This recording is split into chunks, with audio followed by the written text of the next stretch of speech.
Одни только снимки гигантских цунами или мощного извержения вулкана заставляют подкашиваться коленки у даже самых храбрых людей, что уж говорить о реальных катастрофах и их очевидцах. И все же, всегда находятся смельчаки, которые смеются в лицо опасности и достают фотоаппараты, чтобы навека запечатлеть страшное событие. Землетрясение в Непале 2015.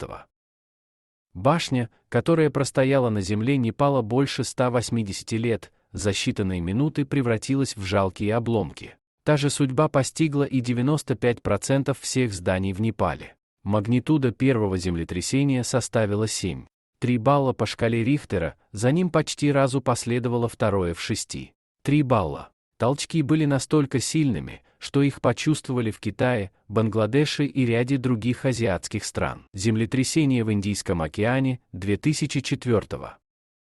Подводное землетрясение в Индийском океане произошло 26 декабря 2004 года недалеко от берегов Индонезии. Магнитуда землетрясения составила примерно 9,3 балла, что делает его третьим по мощности в истории. Оно было настолько сильным, что содрогнулась практически вся планета, а волна мелких землетрясений прошла до самой Аляски. Сами толчки и вызванные ими цунами унесли жизни более 230 тысяч жителей 14 стран. К счастью, мир не без добрых людей, и всего было собрано около 14 миллиардов долларов гуманитарной помощи. Извержение вулкана Сент-Хеленс 1980.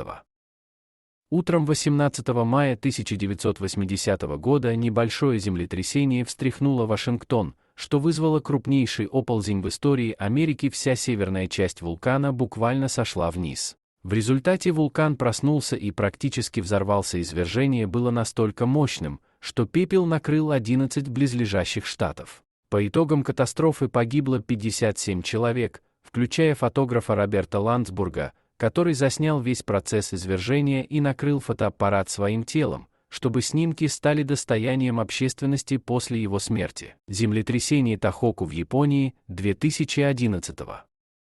Магнитуда этого землетрясения составила 9,0 балла, что делает его сильнейшим землетрясением в Японии и четвертым по силе в мировой истории. Около 15 тысяч человек погибли в результате мощного цунами с волнами высотой в 40 метров, и более 200 тысяч человек остались без крыши над головой. Великое землетрясение Хансен 1995.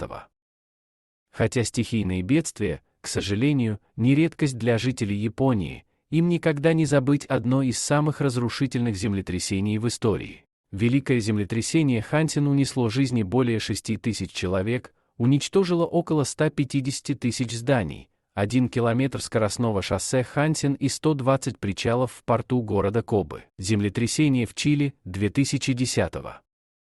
Землетрясение в Чили 2010 года является одним из самых крупных в мире за последние полвека. Трехминутные толчки магнитудой в 8,8 балла почувствовали не только в Чили, но и в некоторых частях Аргентины. Повторные толчки магнитудой 5,4 и 6,2 продолжали сотрясать Землю еще 2 дня.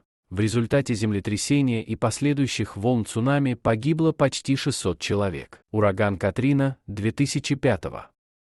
Сложно забыть самый разрушительный ураган в истории США. В результате около 1200 человек погибли, а больше миллиона людей на юго-востоке страны остались без жилья. Наиболее тяжелый ущерб понесли штаты Луизиана и Миссисипи, где города на 80% погрузились под воду, но небольшие потопы чередой прошли по стране вплоть до Канады. Вспышка торнадо в США 2006. В 2006 году Соединенные Штаты страдали от настоящей погодной эпидемии. Всего за год по стране прошло 1333 торнадо, в общей сложности унесших жизни 67 человек. На фото ниже запечатлен один из 14 смерчей, прошедших 24 августа 2006 года, причем 3 из них возникли в Миннесоте. Конкретно этот смерч пронесся 50 километров, убил 1 человека и принес штату 30 миллионов долларов ущерба. Цунами в Тохоку 2011. Еще один пример страшных последствий землетрясения, обрушившегося на район Тохоку в Японии. Этот дом после сильнейшего цунами, унесшего жизни 200 тысяч человек, нашли в 112 километрах от побережья Японии. Стихийное бедствие принесло ущерба на 235 миллиардов долларов, что сделало эту катастрофу самой дорогостоящей в мировой истории. Торнадо в городе Джоплин, 2011. Самый смертоносный торнадо в истории США за последние 40 лет прошел в небольшом городе Джоплин, штат Миссури.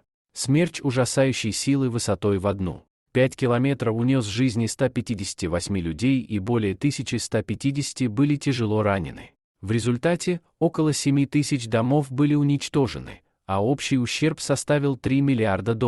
Карстовая воронка в Гватемале, 2010. Все стихийные бедствия ужасны, но ни одно не вселяет столько ужаса и страха, как карстовые воронки. Хотя у этих черных дыр и существуют сотни причин для образования, их появление всегда неожиданно и совершенно беспорядочно. Одна такая образовалась в Гватемале по вине тропического циклона, который вызвал многочисленные оползни и наводнения. Из-за постоянного дождя и плохой дренажной системы участок земли диаметром 20 метров провалился на глубину 30 метров и унес с собой трехэтажное здание и жизни 15 человек. Извержение вулкана Пинатуба, 1991. Извержение вулкана Пинатуба на Филиппинских островах было признано одним из самых сильных в 20 веке. Вулкан мирно спал на протяжении 611 лет, поэтому местные жители никак не ожидали внезапной активности. От извержения и его последствий погибло как минимум 875 человек. Извержение подводного вулкана у архипелага Тонга, 2009. Вдобавок ко всем вулканам на суше, которые мы уже успели изучить, под водой скрываются еще сотни других, и один из них располагается у берегов необитаемого острова Хунга-Тонга. К счастью, в результате мощного извержения 2009 года никто не пострадал, конечно, если не считать флору и фауну острова, который целиком покрылся толстым слоем пепла. Сход лавины на Эвересте, 2015. Ранее в этом году Непал пострадал от очередного мощного землетрясения, в результате которого погибли и пострадали тысячи. Одним из жутких последствий катастрофы стала лавина, сошедшая с Эвереста в разгар весеннего сезона восхождений на самую высокую точку мира. Как минимум 24 человека погибло, более 60 серьезно пострадало. Среди погибших был и исполнительный директор компании Google Даниэл Фриденбург. Фото ниже скриншот из видео одного из альпинистов, оказавшихся на горе в тот день. Вулканическая молния в Чили, 2008. И снова мы возвращаемся в Чили, хотя на этот раз зрелище скорее завораживающее, чем ужасное. Вулканические молнии, также известные как грязные грозы, образуются в результате того, что вулкан выплевывает частички золы, пыли и льда, которые трутся друг от друга и тем самым вырабатывают статическое электричество. В итоге вместе с гигантским столбом пепла из жерла вулкана поднимается удивительной красоты молния. Хотя это невероятное явление и не принесло человеческих жертв, огромные территории Чили и Аргентины покрылись толстым слоем пепла, что негативно сказалось на сельском хозяйстве стран. Спасибо за просмотр. Подписывайтесь на канал, где вы найдете еще много интересного. А также ставьте лайки и пишите комментарии, что думаете насчет этой истории.